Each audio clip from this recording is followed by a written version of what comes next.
کہتے ہیں کہ آندھی سے پہلے کا سکون سب سے خطرناک ہوتا ہے، اور دنیا میں ایک ایسی خطرناک قوم چھپی ہوئی ہے کہ جب وہ ظاہر ہوگی تو تباہی کا طوفان برپا کرے گی۔ اس قوم کا نام یاجوج ماجوج ہے۔ یاجوج ماجوج کا ذکر سنتے ہی ذہن میں ایک بہت بڑے فتنہ اور تباہی کا تصور آتا ہے۔ یہ وہ قوم ہے جس کا خروج قیامت کے قریب ہوگا، اور یہ قوم دنیا میں بے پناہ تباہی مچائے گی۔ لیکن کیا آپ جانتے ہیں کہ یاجوج ماجوج کو آج بھی ایک دیوار کے پیچھے قید کیا گیا ہے؟ ایک ایسی دیوار جو حضرت ذوالقرنین نے اللہ کے حکم سے بنائی تھی۔ یہ قوم روزانہ اس دیوار کو توڑنے کی کوشش کرتی ہے، لیکن ہر رات وہ اپنی کوشش چھوڑ کر واپس لوٹ جاتی ہے اور کہتے ہیں کل پھر آئیں گے۔ لیکن ان کا یہ عمل کب کامیاب ہوگا اور جب وہ نکلیں گے تو کیا ہوگا؟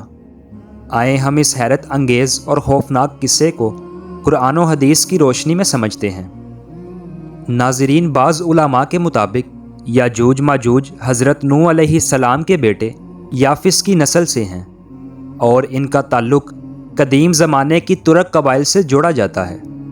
ان کی قومیں بہت وحشی اور باغی تھیں، جن کا مقصد دنیا میں فساد پھیلانا تھا۔ وہ ایسی قومیں تھیں جنہیں اللہ نے بہت زیادہ تعداد میں پیدا کیا تھا، اور ان کی تعداد مسلسل بڑھتی رہتی ہے۔ دوستو، یاجوج ماجوج کی بات کریں تو سب سے پہلے ان کا ذکر حضرت ذوالقرنین کے زمانہ میں آتا ہے، جو ایک نیک، عادل اور بہادر بادشاہ تھے۔ قرآن مجید کی سورہ کہف میں اللہ تعالیٰ نے حضرت ذوالقرنین کے 3 واقعات کا ذکر کیا ہے، جن میں سے ایک واقعہ کچھ یوں ہے کہ وہ اپنے سفر کے دوران ایک ایسی قوم کے پاس پہنچے جو یاجوج ماجوج کے ظلم و ستم سے بہت پریشان تھی۔ وہ لوگ حضرت ذوالقرنین کے پاس آئے اور عرض کی کہ یاجوج ماجوج ہماری زمینوں میں داخل ہو کر لوٹ مار کرتے ہیں اور ہمیں بہت نقصان پہنچاتے ہیں۔ یاجوج ماجوج کا حملہ اتنا وحشیانہ ہوتا ہے کہ لوگ ان کے سامنے بے بس ہو جاتے ہیں۔ تو حضرت ذوالقرنین نے اللہ کے حکم سے ان لوگوں کی مدد کرنے کا ارادہ کیا اور ایک دیوار بنانے کا منصوبہ تیار کیا۔ قرآن مجید کے مطابق انہوں نے لوگوں سے کہا کہ وہ انہیں لوہا اور تانبا فراہم کریں تاکہ وہ ایک ایسی دیوار بنائیں جو یاجوج ماجوج کو روک سکے۔ یہ دیوار 2 پہاڑوں کے درمیان بنائی گئی تھی تاکہ اس قوم کو اس علاقے میں محدود کیا جا سکے۔ حضرت ذوالقرنین نے دیوار کے درمیان لوہے کے بڑے بڑے تختے رکھے اور ان کے درمیان پگھلا ہوا تانبا ڈالا تاکہ دیوار کو مضبوط اور ناقابل تسخیر بنایا جا سکے۔ دیوار بننے کے بعد یاجوج ماجوج وہاں سے باہر نہیں آ سکے اور لوگوں کو ان کے ظلم و ستم سے نجات مل گئی۔ حضرت ذوالقرنین نے اس دیوار کی تکمیل کے بعد فرمایا، یہ میرے رب کی رحمت سے ہے، اور جب میرے رب کا وعدہ پورا ہوگا تو یہ دیوار زمیں بوس ہو جائے گی اور یاجوج ماجوج دوبارہ نکل آئیں گے۔ یہ واقعہ ہمیں بتاتا ہے کہ دنیا میں ہر فتنہ ایک وقت تک محدود ہوتا ہے، اور جب اللہ کا حکم ہوتا ہے تو وہ ختم ہو جاتا ہے۔ دوستو، یاجوج ماجوج کی کہانی کا ایک اہم حصہ ان کا خروج ہے، جو قیامت کے قریب ہوگا۔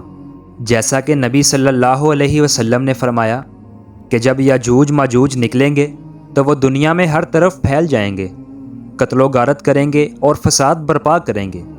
ان کی تعداد اتنی زیادہ ہوگی کہ زمین کے ہر کونے سے نکلیں گے۔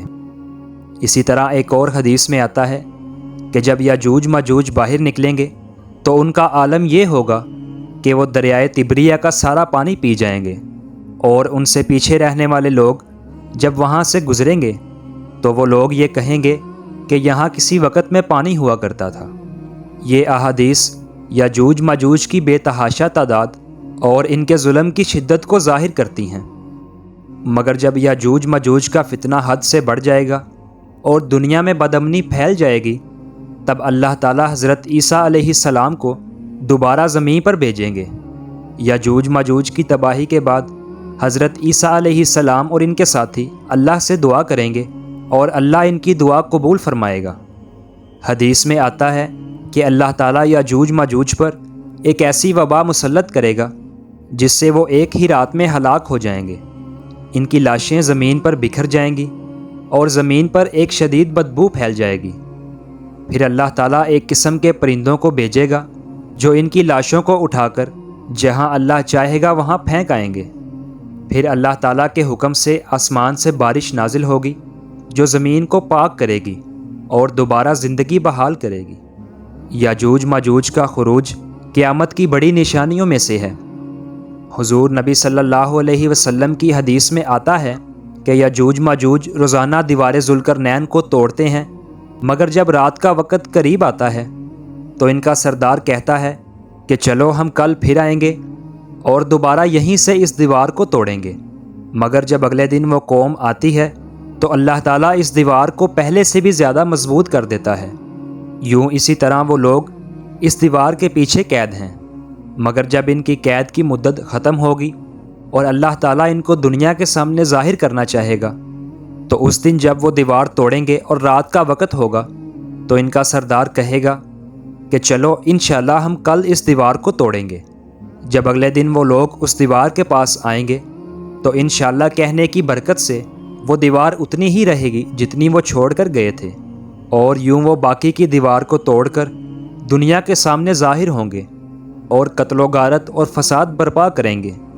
جو بھی جاندار اس قوم کے سامنے آئے گا وہ اس کو کھا جائیں گے اور دنیا کی معیشت کو تباہ کریں گے۔ نبی کریم صلی اللہ علیہ وسلم نے فرمایا کہ قیامت کے قریب 10 بڑی نشانیاں ظاہر ہوں گی، جن میں سے ایک یاجوج ماجوج کا خروج ہے۔ ان کا خروج دنیا میں فساد اور بدامنی کا آغاز ہوگا، اور ان کے بعد قیامت کے دیگر مراحل شروع ہو جائیں گے۔ یاجوج ماجوج کی کہانی ہمیں اس بات کی یاد دہانی کراتی ہے کہ دنیا میں ہر فتنہ اللہ کی مرضی کے تحت ہوتا ہے اور اس کا ایک مقررہ وقت ہوتا ہے۔ جب یہ فتنہ ظاہر ہوگا تو دنیا میں بڑی تباہی آئے گی، لیکن ایمان والوں کو اللہ کی طرف رجوع کرنا چاہیے اور اس کے حکم پر عمل کرنا چاہیے۔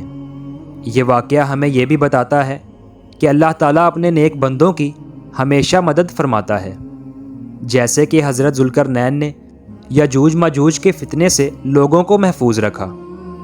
اس کہانی کا پیغام یہی ہے کہ انسان کو ہمیشہ اللہ پر توکل کرنا چاہیے اور قیامت کی نشانیوں کو دیکھتے ہوئے اپنے اعمال درست کرنے چاہیے، تاکہ جب آخری وقت آئے تو ہم اللہ کے سامنے کامیاب اور سربلند ہوں۔